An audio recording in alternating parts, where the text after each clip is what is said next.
आदाब नाजरीन, हिंद न्यूज़ उर्दू में आपका खैर मकदम है। शाहीन बाग पर बीजेपी रकुन पार्लियामेंट परवेश वर्मा का इश्तिआल अंगेज बयान। कहा, आपके घरों में घुसेंगे, बेटियों की असमत दरी करेंगे, मारेंगे। बीजेपी रकुन पार्लियामेंट और मरकजी वजीर अनुराग ठाकुर के जरिए मुबैना तौर पर मुतनाज़ा नारे लगवाने के बाद मगरबी दिल्ली से बीजेपी रकुन पार्लियामेंट परवेश वर्मा ने इंतहाई इश्तिआल अंगेज बयान दिया है। उन्होंने कहा, अगर हम दिल्ली के इख्तिदार में आ गए तो सरकारी ज़मीनों पर बनी मस्जिदों को हटा देंगे। बीजेपी को अक्सरियत मिल गई तो 1 घंटे में शाहीन बाग में एक भी एहतजाजकार नजर नहीं आएगा। बीजेपी रकुन पार्लियामेंट मगरबी दिल्ली के विकासपुरी असेंबली के रनहाला गांव में वाक़े कम्युनिटी सेंटर में मुनक़िद एक प्रोग्राम में बोल रहे थे।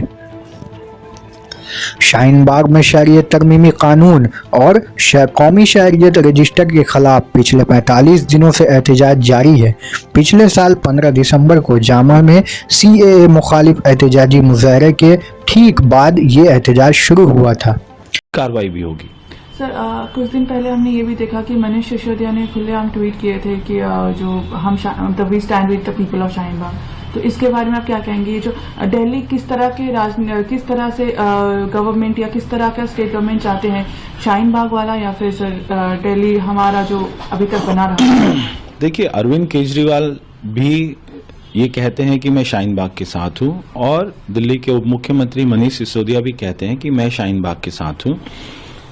दिल्ली की जनता जानती है, जो आग आज से कुछ साल पहले कश्मीर में लगी थी, वहां पे जो कश्मीरी पंडित हैं उनकी बहन बेटियों के साथ में रेप हुआ था, उसके बाद में वो आग यूपी में लगती रही, हैदराबाद में लगती रही, केरल में लगती रही, आज वो आग दिल्ली के कोने में लग गई है।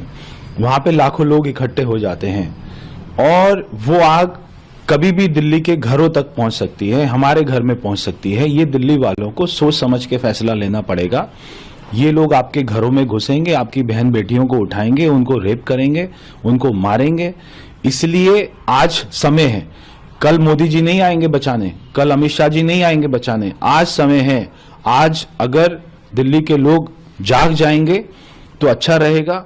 वो अपने आप को सुरक्षित आज भी महसूस करते हैं और वो तब तक केवल सुरक्षित महसूस करेंगे जब तक देश के प्रधानमंत्री मोदी जी हैं।